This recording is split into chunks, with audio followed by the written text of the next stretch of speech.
Assalamualaikum warahmatullahi wabarakatuh. Perkenalkan, nama saya Zid Nabil Maka dengan NIM I0224054. Saya berasal dari program studi arsitektur Fakultas Teknik Universitas 11 Maret. Sehubungan dengan video ini saya buat untuk memenuhi salah satu tugas dari mata kuliah Pendidikan Pancasila yang diampu oleh Ibu Anis Suryaningsih, Sarjana Pendidikan Magister Sains. Pada penugasan video ini, saya akan membahas mengenai pemahaman tentang konsep dan urgensi pendidikan Pancasila, serta permasalahan ideologi Pancasila di Indonesia. Yang pertama, saya akan menjelaskan terlebih dahulu mengenai konsep serta urgensi dari pendidikan Pancasila. Pendidikan Pancasila adalah sistem pembelajaran holistik yang dirancang untuk menanamkan, memahami, dan mengamalkan nilai-nilai Pancasila sebagai falsafah hidup bangsa atau way of life, dasar negara, serta ideologi nasional.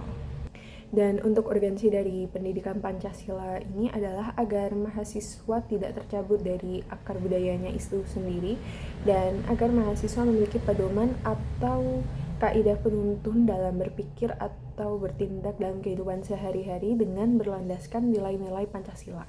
Selanjutnya saya akan menjelaskan salah satu contoh permasalahan ideologi Pancasila di Indonesia yang berkaitan dengan intoleransi. Contoh kasus yang saya ambil ini adalah kasus penolakan pendirian gereja di Bogor pada tahun 2010 hingga tahun 2013. Gereja Kristen Bogor Barat telah berjuang selama 13 tahun untuk mendapatkan hak pendirian gereja, meskipun mereka telah memenuhi syarat administratif. Penolakan datang dari sekumpulan kelompok masyarakat tertentu yang mengatasnamakan mayoritas dengan alasan keamanan dan ketidakcocokan dengan lingkungan.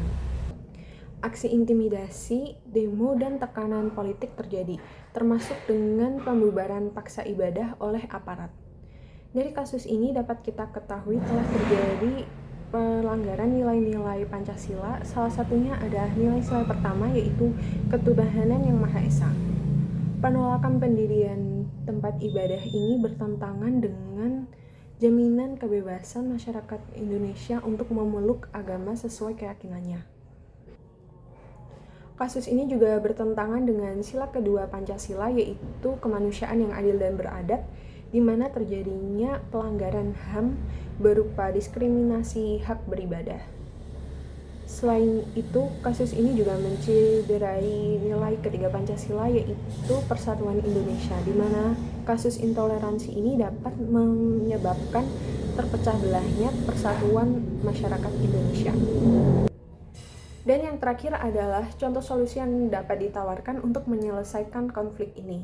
Salah satu contoh solusinya yang pertama adalah dengan menegakkan hukum yang tegas dan adil sesuai dengan Pancasila sila kelima, yaitu keadilan sosial bagi seluruh rakyat Indonesia.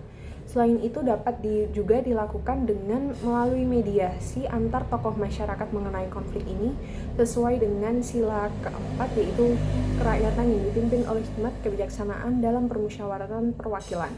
Selain itu perlu juga untuk mengajarkan diri kita untuk selalu menanam nilai-nilai Pancasila tersebut, sehingga Pancasila itu bukan hanya sebuah slogan, namun juga benar-benar diamalkan dalam kehidupan sehari-hari.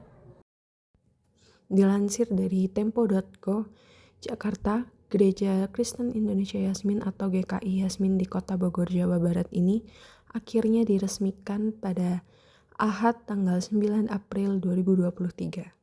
Peresmian GKI Yasmin ini dilakukan setelah menjalani 2 tahun pembangunan, menyusul konflik yang berlangsung selama belasan tahun dan menjalani proses pertemuan sekitar 130 kali antar pihak-pihak terkait.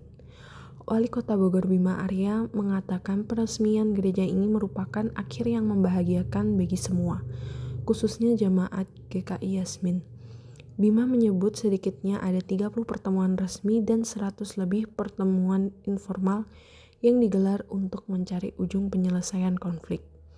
Setelah menjalani pembangunan selama 2 tahun, GKI Yasmin akhirnya selesai dan dapat digunakan beribadah pada Ahad hingga tanggal 9 April 2023.